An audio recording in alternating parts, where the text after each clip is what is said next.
আজকের এপিসোড সালাউদ্দিন সাহেবের নিয়া। উনি বিএনপির সবচেয়ে গুরুত্বপূর্ণ নেতা, মানে দ্বিতীয় প্রধান নেতা বলা যেতে পারে, অপেক্ষাকৃত তরুণ নেতা। সারা দেশের মানুষের আগ্রহ আছে কলে সালাউদ্দিন সাহেবের বিষয়ে, আমার আছে। হ্যাঁ, আমার ওনার খুব পছন্দই হয়। কেন হয় বলি। প্রথমত, উনি দারুণ সুদর্শন একজন মানুষ। বাংলাদেশের পলিটিশিয়ানদের মধ্যে এমন সুদর্শন আর কেউ আছে কিনা আমার জানা নাই। পলিটিশিয়ানদের বাদ দেন, বাংলাদেশের নাগরিকদের মধ্যে এরকম সুদর্শন পুরুষ খুব কমই পাওয়া যাবে। ওনার বয়স মনে হয় 62-63 এরকম হবে, কিন্তু দারুণ রিজু একহারা ফিগার, দারুণ ফ্যাশন সচেতন। পাঞ্জাবির উপরে যে কোটিটা পরেন না, সেটা খুব এক্সক্লুসিভ করে, মনে হয় উনি ডিজাইন করেছেন, আর কোথাও দেখবেন না। নিজে ডিজাইন করেছেন, আমি শিওর। ভবিষ্যতে সালাউদ্দিন কোটি হিসেবে এটা পরিচিতি পাইতে পারে। এগুলো তো গেল প্রশংসার দিক। উনি রূপালী পর্দার সেলিব্রিটি হইলে এই কথাগুলো এনাফ ছিল, কিন্তু উনি রাজনীতিবিদ, বাংলাদেশের প্রধান দলের বলা যায় দ্বিতীয় প্রধান রাজনৈতিক ব্যক্তি। তাই উনার যে কোনো আচরণ, যে কোনো ইতিহাস আমরা একদম মাইক্রোস্কোপের নিচে ফেলায় দেখব। আমরা উনার সাম্প্রতিক ঔদ্ধত্য নিয়ে শুরু করতে পারি। সে বলে সুপুরে সরাইলে সাংবিধানিক সংকট তৈরি হবে, আর প্রফেসর ইউনূস পদত্যাগ করলে জাতি নাকি বিকল্প বেছে নেবে। মানে সুপুর কোনো বিকল্প নাই। হাসিনার যেমন বিকল্প ছিল না, সুপুরও বিকল্প নাই। যাই হোক, এটা আওয়ামী লীগ বললে তো মানা যাইতো, এটা বিএনপি বলে যে সুপুর কোনো বিকল্প নাই। কোন লেভেলের বেদবি দেখেন। সালাউদ্দিন সাহেবকে নিয়ে কয়েকটা প্রশ্ন উঠছে বলে, খুব গুরুতর প্রশ্ন, যেটার জবাব উনারে দিতেই হবে, বিএনপিকেও দিতে হবে। কারণ বিএনপি ক্ষমতায় যাইতে চায়, সরকার গঠন করতে চায়, এবং বিএনপির মুখপাত্র সালাউদ্দিন সাহেব। আলাপ উঠিছে যে সালাউদ্দিন সাহেবের পোলা এস আলমের অফিসে বসতেছে। এই ব্যাপারে সালাউদ্দিন সাহেবের বক্তব্য কি? এস আলমের সাথে সালাউদ্দিন সাহেবের সম্পর্ক কি? এটা না একটা ব্যাখ্যা দেশবাসী জানতে চাইতে পারে। সারা দেশে একটা ধারণা প্রবল, সালাউদ্দিন সাহেব শেখ হাসিনার ক্যাশিয়ার, দুর্বৃত্ত, অলিগার্ক এস আলমকে, তার বাণিজ্যিক সাম্রাজ্যকে প্রোটেকশন দিতেছেন। সালাউদ্দিন সাহেবের স্পষ্ট বক্তব্য দেওয়া উচিত, বিএনপির স্পষ্ট বক্তব্য দেওয়া উচিত। সালাউদ্দিন সাহেব যখন ধরা পড়ছিলেন, গুম হয়েছিলেন যে বাসায়, ওইটা এস আলমের একজন কর্মচারীর বাসা ছিল। অদ্ভুত ব্যাপার না? ফিরে আসলেন, যে গাড়ি চললেন, সেটাও একজন এস আলমের গাড়ি। সালাউদ্দিন সাহেব গুম কমিশনে জবানবন্দি দিচ্ছেন, এটা সত্য। গুম কমিশন একটা ফ্যাক্ট ফাইন্ডিং কমিশন। এখানে জবানবন্দি দিলে গুমের বিচার হবে না। গুমের বিচারের জন্য আন্তর্জাতিক অপরাধ ট্রাইব্যুনালে অভিযোগ দায়ের করতে হবে। সালাউদ্দিন সাহেব আন্তর্জাতিক অপরাধ ট্রাইব্যুনালে কোনো অভিযোগ জমা দেন নাই, আজকা পর্যন্ত জমা দেন নাই। এটা নিয়ে ইলিয়াস বলছিল, ইলিয়াসকে কি গালাগালি সবাই। ইলিয়াস তো ভুল বলে নাই। সালাউদ্দিন সাহেবের গুমের বিচার হোক, উনি ট্রাইব্যুনালে অভিযোগ দায়ের করেন। উনি কেন করেন নাই এখনো পর্যন্ত অভিযোগ দায়ের, এই প্রশ্ন ওনাকে করাই যায়, এবং রাজনৈতিক নেতা হিসেবে এটার জবাব ওনাকে দিতেই হবে। এবার আসি ওনার গুম হওয়ার পরের ঘটনা নিয়ে। ওনার গুমের বিষয় নিয়ে প্রশ্ন তুললে ইলিয়াস, তাসনিম খলিল লিখছে, বিএনপি নেতা সালাউদ্দিন আহমেদ র্যাবের হাতে বলপূর্বক অন্তর্ধানের শিকার হয়েছিলেন, ব্র্যাকেটে গুম। বিএসএফ এর মাধ্যমে তাকে বর্ডার ক্রস করে Indian national investigation agency NIA এর হাতে তুলে দেওয়া হয়। বাংলাদেশ এবং ইন্ডিয়ান রাষ্ট্রীয় বাহিনীর হাতে বলপূর্বক অন্তর্ধান এবং এক্সট্রাঅর্ডিনারি রেন্ডিশনের একজন সার্ভাইভারকে নিয়ে যারা কুৎসিত প্রোপাগান্ডা করছো, তাদের উপরে মজলুমের লানত। হ্যাঁ, ঠেলায় পড়লে নাকি বাঘে ধান খায়। আর পার্সিকুলার তাসনিম খলিল ঠেলায় পড়লে ইসলামী ভোকাবুলারি ইউজ করে, লানত ইউজ করেছে। যার জন্য ইউজ করেছে তারে ধন্যবাদ। ইলিয়াসের কারণে হাজার হোক, লানত শব্দটা তো ইউজ করেছে। সালাউদ্দিন সাহেবের গুমের বিষয়ে আমরা সবসময় কথা বলছি, সবাই, ইলিয়াসও বলছে, সবসময় ওনার পক্ষে দাঁড়াইছে, ইলিয়াসও দাঁড়াইছে। আমাদের সকলের সহমর্মিতা আছে, সমবেদনা আছে। কিন্তু গুম পরবর্তী সময় ওনার কিছু কাজকর্ম প্রশ্নের উদ্বেগ করছে, যার জবাব ওনাকে দিতে হবে, কারণ উনি পলিটিশিয়ান। যাই হোক, উনি গুম হয়েছেন, এটার কারণে ওনাকে কোনো ইনডেমনিটি দেওয়া তো সম্ভব না। সম্ভব সম্ভব না। যাই হোক, এই প্রসঙ্গে বিস্তারিত না যে আমরা সালাউদ্দিন সাহেব গুমের পরে কেমন মজলুমের জীবন কাটাইছেন সেটা একটু দেখি। এটা শিলং এর সানরাইজ গেস্ট হাউস, ওইখানে সালাউদ্দিন সাহেব ছিলেন। হ্যাঁ, পুরো সময়টাই রিভিউ ভালো, ভালো প্রপার্টি, মাশাআল্লাহ। শিলং এ কেউ বেড়াইতে যেতে চাইলে থাকতে পারেন, দেখেছেন? দেখেন কি সুন্দর জায়গাপত্র, দেখেছেন? এখানে সব ব্যবস্থা ভালো। ভিতরে যেখানে সালাউদ্দিন সাহেব দর্শনার্থীদের লুঙ্গি পরে দেখা দিতেন, সেটার ছবিও আছে, মিলাই দেখে নিয়েন। অতি আনন্দময় সফরের নিশ্চয়তা দিলাম, বিফলে মূল্য ফেরত দেওয়া হবে।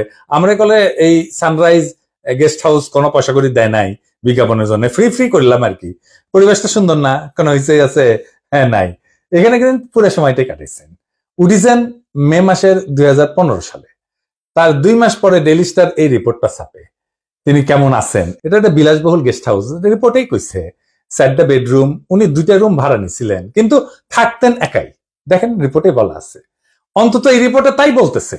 কিচেন আছে, খুব চমৎকার ড্রয়িং রুম আছে, ফায়ার প্লেস আছে, সবুজ লন আছে, পিসের সবুজ লন, এটা দেখে দেন।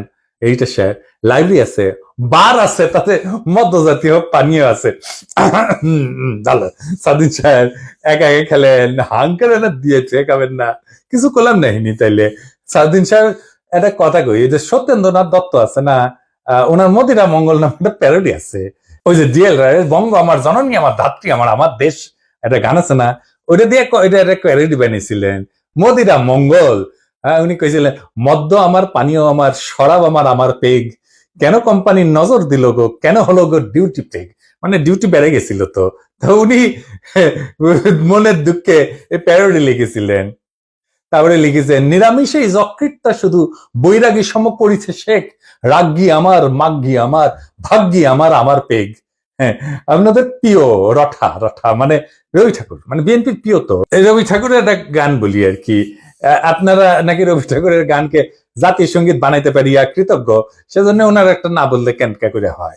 মানে চিরকুমার সভা এটা লেখা আছে, ওরা অক্ষয় বলে একজন চরিত্র আছে, ওই গাইতেছে, ওই গাইছে কি জানেন, অভয় দাও তো বলি আমার উইস্কি, মানে ইচ্ছা, অভয় দাও তো বলি আমার উইস্কি, 100 টাক সোডার জলে বাকি 3 পোয়া হুইস্কি। হ্যাঁ, আমাকে না একবার খাওয়ায় না সারদিন সাহেব, 100 টাক সোডার জলে বাকি 3 পোয়া হুইস্কি খাওয়ায়। এটা আমার উইশ থাকলো আপনার কাছে। পুরা বাংলাটা নিজে তো ভাড়া করেছিলেন, তো বাংলাদেশি টাকায় কত, 1.5 লাখ টাকা মাসে। আমার একজন পার্সোনাল অ্যাসিস্ট্যান্ট ছিল, ম্যানেজার ছিল, 2জন কেয়ারটেকার ছিল, 2জন মালি ছিল, একটা হাইলি সিকিউরিড এরিয়া, কাছেই এয়ারফোর্সের অফিস, আর কয়া হয়েছে একটা গোয়েন্দা সংস্থার অফিস। আমরা ধারণা করি এটা রয়ের অফিস। কে রাখলো ওখানে ওনাকে? উনি অনুপ্রবেশের দায় গ্রেপ্তার হয়েছিলেন, উনি তো চাকরি করতেন না ইন্ডিয়াতে, উনি ইন্ডিয়াতে রাজনৈতিক আশ্রয় পান নাই। ওনার এই সুপার ফ্যাবুলাস লাইফস্টাইলের টাকা কে দিছে? টাকা কে দিছে? উনি আয় করেন নাই, তাহলে টাকা কি বাংলাদেশ থেকে পাঠানো হয়েছে হুন্ডি করিয়া? হুন্ডি আপনি করতে পারেন, এটা অর্থ পাচার না? এইগুলো লেজিট এবং বৈধ প্রশ্ন, আপনারা বলতে হবে টাকাটা কে দিছিল, কেঙ্কা করে গেছিল। এইবার একটা চমক, বিশাল চমক, সিট বেল্ট বাইন্ধে নেন, যা দেখবেন তাতে অজ্ঞান হয়ে পড়ে যেতে পারেন সিট থেকে। কি সেই চমক? সাউদ্দিন সাহেবের সঙ্গে দেখা করতে গেছে কিছু লোক ওই শিলং এর বাংলোতে, তার মধ্যে ছবিতে ডাইন পেশে গালে হাত দিয়া বসে আছে ব্যক্তিটা কে? হ্যাঁ, ব্যক্তিটা গুরুত্বপূর্ণ, কারণ সালাউদ্দিন সাহেবের সাথে সকল মিটিং এ তার উপস্থিতি দেখা যায়। সে ঠিক ওই একই চেয়ারে বসে। এইটা সাহেব, আপনি 2টা ছবি পাশাপাশি দেখান না। দেখেন 2 সময় ছবি কলে দেখা করতে এসছে, তারাও ভিন্ন কলে। হ্যাঁ, সাউদ্দিন সাহেব এক ছবিত লুঙ্গি পরে আছে, আর এক ছবিত পায়জামা পরে আছে, দেখেছেন। কিন্তু ওই বান্দা ঠিকই একই আছে ওই চেয়ারে। কেসে যান, তার নাম কি জানেন? তার নাম বিপ্লব পার্থ। চট্টগ্রামে তাকে সবাই চেনে, আওয়ামী লীগের একজন লেসপেন্সার, আওয়ামী লীগের একজন কর্মী এবং ভারতীয় এজেন্ট হিসেবে। আওয়ামী লীগের 15 বছর পুরোটা সময় দাপটের সাথে জীবনযাপন করে গেছেন। ছিলেন চট্টগ্রাম মহানগর আওয়ামী লীগের সাধারণ সম্পাদক আজম নাসির উদ্দিনের অন্যতম ডাইন হাত। আজম নাসিরের অনলাইন একটা পোর্টাল ছিল, তার নাম ছিল জয় নিউজ। জয় নিউজের সাংবাদিক হিসেবে দীর্ঘদিন কাজ করেছিল এই বিপ্লব পার্থ, মাশাআল্লাহ। কিন্তু এইসব পরিচয়ের বাইরেও তার একটা বড় পরিচয় আছে। বিপ্লব পার্থর মূল পরিচয়, সে ইসকনের চট্টগ্রাম বিভাগের মিডিয়া সেলের সমন্বয়ক। হ্যাঁ, সমন্বয়ক না, সমন্বয়ক। হ্যাঁ, এটা আবার গৌরবে ফেসবুকে ঘোষণা দিয়ে প্রচার করেছিল সে। চট্টগ্রামে চিন্ময় ইস্যুতে সবচেয়ে বেশি যে লোকটা সক্রিয়, সেটা হইতেছে বিপ্লব পার্থ। দেখেছেন মিছিলে, দেখেছেন। আজম নাসিরকে দ্বিতীয়বার চট্টগ্রাম সিটি কর্পোরেশনের মেয়র নির্বাচনের জন্য মনোনয়ন পাওয়া দেওয়ার জন্য ওই নাকি অমিত শাহর কাছে নিয়ে গেছিল আজম নাসিরকে। আওয়ামী লীগ সরকারের আমলে বিপ্লব নাকি 60 বারের বেশি ইন্ডিয়া সফর করেছে, গর্ব করে কইতো, সব জায়গায় প্রচার করতো। আর এই সমস্ত সফরের নাকি বেশিরভাগই ছিল সরকারি সফর। তার পাসপোর্ট যাচাই করা হোক, তার প্রমাণ মিলবে। ইমিগ্রেশনে খোঁজ নেন, দেখেন কয়বার গেছিল। এটা পুলিশের কাজ, গোয়েন্দা সংস্থার কাজ। কেন একজন ব্যক্তি এতবার ভারত সফরে গেল, সেটা নিশ্চয়ই কারণ আছে। অনুসন্ধান করে রহস্য উদ্ধার করা হোক। এতদিন আওয়ামী লীগ হইলেও, এত সাজলেও আওয়ামী লীগ সাজলেও, 5ই আগস্টের পর হঠাৎ কইরা রূপ বদল করে বিএনপি হয়ে গেছে। সব প্রোগ্রামে যায়, বিএনপি একসময় সাংবাদিকতা করলে এখন পুরোপুরি বেকার করলে এবং কাজ করে না। তো শোনা যায় আর কি যে ওক নাকি রয় ঢুকাইছে বিএনপির মধ্যে এবং বিএনপির সমস্ত তথ্য ভারতে পাচার করার জন্য। এমন একজন বিতর্কিত সেন্সিটিভ লোক ফ্যাসিবাদী সরকারের সময় কয়েকবার দেখা করছে সালাউদ্দিন সাহেবের সাথে। কি কারণে? সালাউদ্দিন সাহেবকে তো কইতে হবে কেন সে সব মিটিং এ থাকে। 5ই আগস্টের পর বিপ্লব পার্থ শেল্টার হইতেছে, গডফাদার হইতেছে বিএনপির আরেক স্থায়ী কমিটির সদস্য আমির খসরু মাহমুদ চৌধুরী। দেখেন ওর সাথে দেখেন খালি ঘুরে বেড়ায়। স্বীকৃত, এটা প্রকাশ্য এবং স্বীকৃত। অথচ গত 15 বছরের ছাত্র দল এবং যুব দল করা হিন্দু সম্প্রদায়ের প্রচুর লোক আছে চট্টগ্রামে, তারা কাছে ভিড়তে পারে না আমির খসরু মাহমুদের। তাদেরকে বাদ দিয়া লীগের দালাল ভারতীয় এজেন্ট বিপ্লবকে জন্মাষ্টমীর নাম দিয়া চট্টগ্রামের রাজনীতিতে থিতু করার চেষ্টায় মরিয়া খসরু এবং সালাউদ্দিন চক্র। ছবিতে দেখেন বিপ্লব পার্থ মোদির সাথে ছবি, দেখিছেন? মোদির সাথেও ছবি, সালাউদ্দিনের সাথেও ছবি, ইসকনের চিন্ময়ের সাথে ছবি, ইন্ডিয়ান হাই কমিশনের সাথে চট্টগ্রামের বিভিন্ন ইভেন্টের ছবি। এবার বুঝেছেন তো আমির খসরু কেন অমিত শাহের সামনে জুলকাপ্পর নাম করতে যায়? কানেকশন বুঝেন? আমির খসরু, সালাউদ্দিন, ইসকন সব বরাবর।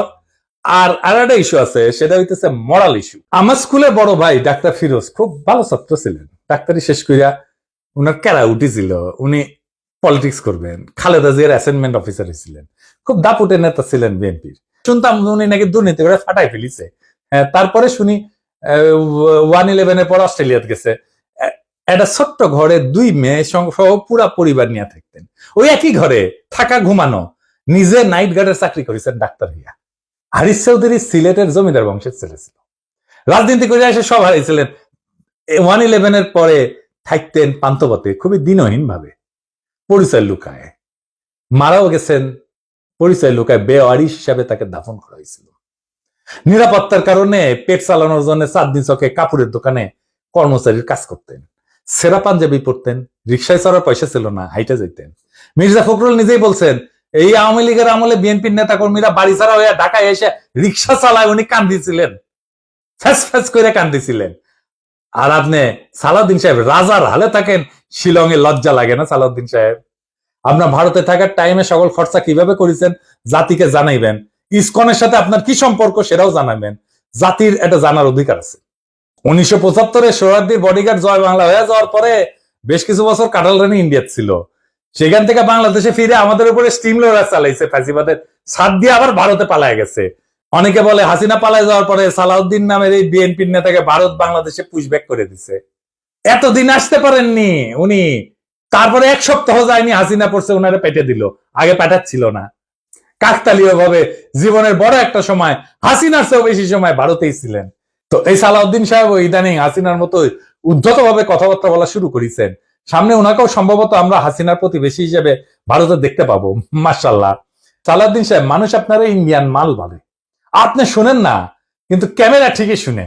এই যে দেখেন আপনারা কয় ইন্ডিয়ান মাল আসিছে,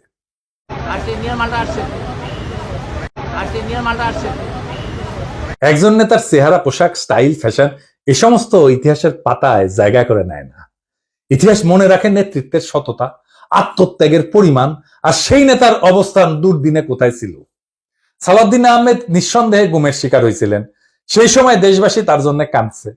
কিন্তু একজন মজলুম যখন বিলাসের চাদরে নিজেকে মুড়ায় ফেলেন, যখন নিজের গুমের বিচার আন্তর্জাতিকভাবে দাবি না কইরা তার রাজনৈতিক মূলধন বানায় ফেলেন, তখন প্রশ্ন ওঠেই। এবং এই প্রশ্ন তার ব্যক্তিগত না, সমগ্র বিরোধী দলের নৈতিক ভিত্তির উপরে আঘাত আনে। বিএনপিকেও বুঝতে হবে সরকার বদলানোই রাজনীতি না, আদর্শ, ত্যাগ এবং গণমানুষের বিশ্বাস অর্জনই রাজনীতির মূল সোপান। আর সেই বিশ্বাস অর্জনের পথে সবচেয়ে বড় বাধা যদি হয় নিজের দলে থাকা সদ্য ভুক্তভোগী, ছায়া সুবিধাভোগী কিংবা 21শ শতকের গেস্ট হাউস রেভলিউশনারি, তাহলে শাসক পরিবর্তন হইলেও শাসন ব্যবস্থা বদলায় না। সালাউদ্দিন সাহেব, আপনি যদি সত্যি গণতন্ত্র চান, তাহলে সাংবাদিকের ধমকানো বন্ধ করেন, দলের সিনিয়রদের সম্মান করেন, জাতীয় ঐক্যের প্রতীক প্রফেসর ইউনূসকে তার যোগ্য সম্মান দেন, সম্মান নিয়ে কথা বলেন। আমরা চাইলে আর একটা প্রফেসর ইউনূসের মতো ফিগার পাবো না, চাইলে বটতলার উকিল হাজারো চুপ্পু পাওয়া যাবে।